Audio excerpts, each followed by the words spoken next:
Okay guys, this is a quick introduction to Unit 2, Use Case Analysis, and Module 7, State Modeling with the State Machine Diagrams. Now, what you will see in this, we're going to quickly look at discussing the state modeling and how to identify states and transitioning of events, then ultimately to develop a state machine diagram.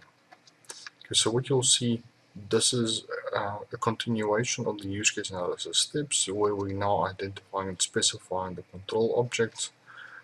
And for this, we need to understand that objects have both behavior and state, and they do things and they know things. The things which they do is going to be performed through operations, and the things which they know ultimately will become attributes.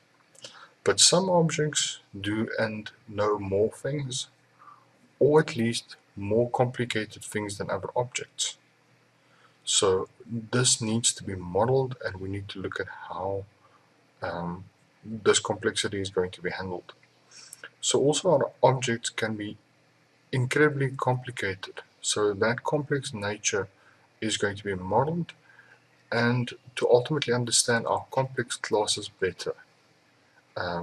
Particularly those which acts in different manners depending on the state of our system and where they are used in, will be modeled with a state machine diagram. Now you'll see the state machine modeling allows us to do dynamic modeling that focuses on identifying the behavior within our system for a specific class. In the business applications, it seems that a very small portion of class, perhaps 5% at most, are complex enough to warrant really the creation of a state machine diagram. Now these state machine diagrams are much more common in real-time systems, where we will be using it especially with embedded systems, and we will then use that quite often for state machine modeling. Now, what are we seeing in a state machine model? It really depicts the various states that an object may be in and the transitioning between the actual states. So, a state represents a stage in the behavior pattern of an object. So, that can possibly be the transitioning, or for example, in this case, this state, the object is opened. They're modeling quickly a door, and the door is opened, and then there's an operation to make it go into a closed state, and the operation was just to close it. That is a transition or an event. And then to make it go from closed to open again, there was another transition to open it again. Now, a transition is a progression from one state to another and will be triggered by either an event that is internal or external to the actual object. So what you'll see, a state is a description of the status of a system that is waiting to execute some transition. Now, a transition is a set of actions to be executed when a condition is fulfilled or when an event is received. Now, your state should be given a simple but descriptive name. For example, when using a radio and listening to the radio, the system is in the radio state, or in the tuner state. If we press a button to make it go into some other functionality, to, for example, play another station, that pressing of the button would be considered a transition, and the next state will be that it's still playing radio, but probably on a different band or a different frequency. Okay. So that can even be modeled when we would like to work with different modes, where we have the radio or CD or playing the next track also. Now what we will also see is that states can have entry, exit, and do activities that are performed while in the actual state. Now the entry is executed when the state is entered into, after any activity is attached to the incoming transition, and before any internal do activities is reached.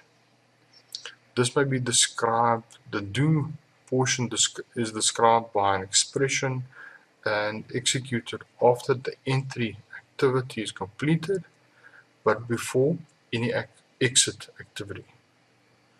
Now the exit is executed when the state is exited after the completion of the do portion and before any activity is attached to the ongoing transition.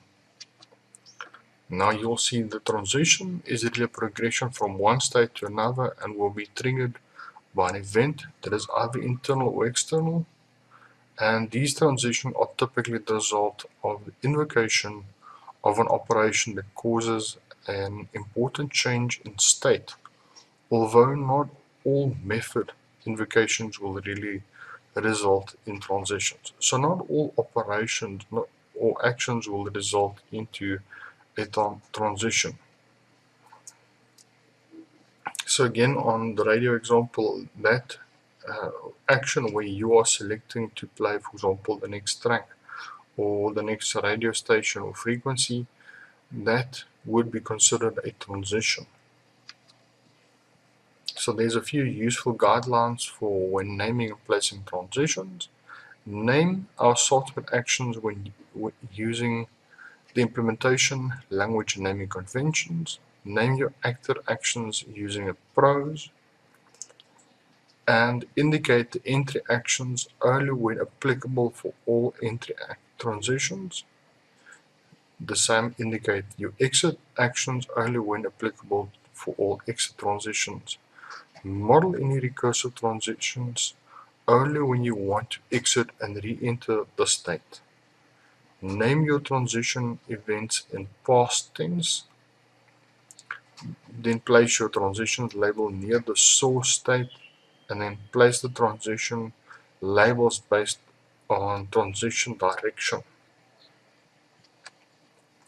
Okay, so a transition is also the path which is taken during a change of state from one state to the next in response to some triggering of an event. Now we may also place a guard condition on this, which is some optional condition to be evaluated. If it is false, the transition is not taken yet. So if a car is in park and we would like to make it to put it in drive, this can be for an automatic vehicle or a manual vehicle. To put it in drive or to drive it, the engine must at least be running, and then I will shift it into first gear. If we are currently in drive and we would like to put in park, our speed must be 0, and then I can transition into park. So these guard conditions must be true in order to traverse in that transition, and the guards should not overlap. For example, our guards such as x is equal to 0 or x equal to is smaller than 0 and x greater than 0 are consistent, where guards such as your x is equal to and smaller than 0 is really not consistent, because there will be an overlap in the case where x is greater than or equal to 0, and that will create some kind of problem for you. So we can also introduce our junctions, and we will look at it very briefly now.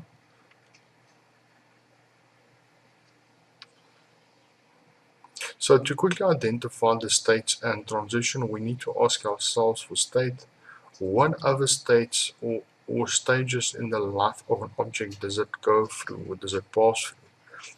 Now you can find states by looking at the boundary values of your attributes. So we can also consider the attributes of a object to see, but what is the current state and what can it be, for example, in the future. And then to identify the transitions, we need to, for each state, we need to ask ourselves how the object can get out of it, and is it possible to get out? Is it going to go into another state, and how is it going to go into that state? Since all our transitions lead from one state to another, we need to ask ourselves what new state the transition leads to.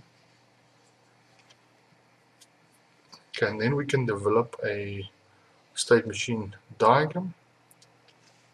Now, sometimes in these diagrams we can have regions. Now, a region provides the ability to show concurrent states. For example, there is a state machine, and then we have a state 1, but we also have a parallel to state 1 state. Now, this parallelism is achieved by the introduction of our regions, where we have a top portion and a bottom, and they, once this is finished and they've migrated, they're going to go into the final portion there. Then we can also have composite states, where a composite state are states that contain other states and regions. Now what are we seeing is we have one composite one, and it's made up of smaller states. Then we can have choice points, thereby allowing us to do branches based on some transition and a guard condition. So we have a choice point here where from state 1 to go there, B must be less than 0 for this transition. And then it can go again from the, if A is less than 0, it can go to T3. There's different options to this. Then we can also have junctions where we just have a dot here, and we will still follow the guard condition. You'll see that we can create a state transitioning table.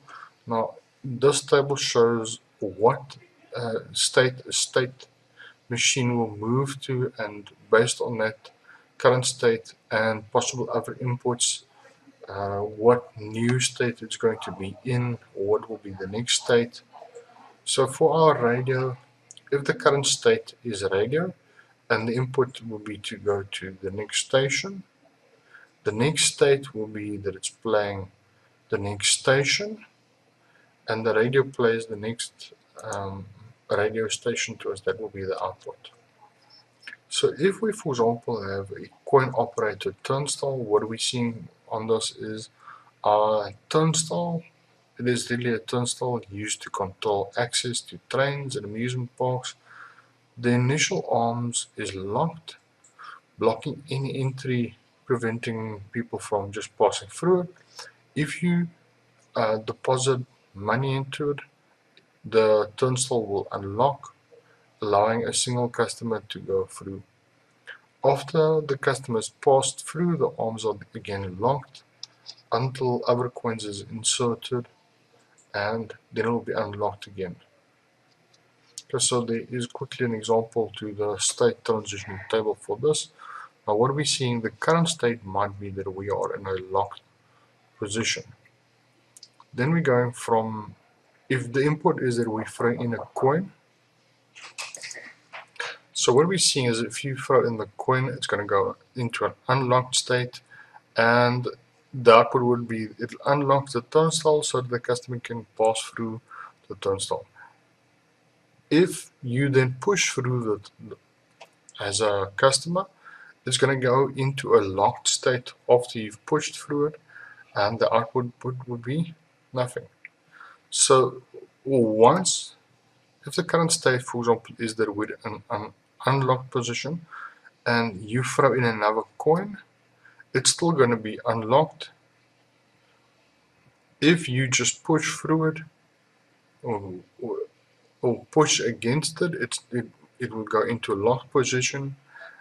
So when the customer is pushed through, it locks the turnstile. So ultimately it looked something like this. We have a starting node. It goes into a locked state. Now, if it is locked and we just push against it, it will still be locked. But if you throw in a coin, it is going to go to the unlocked state. Now, if you add another coin in there, it should stay in unlocked. But if you just push through this, it's going to go into the locked state. Okay guys, I hope this was a helpful introduction to state machine modeling, and that you will be able to create a state transition table and ultimately the state diagram like this.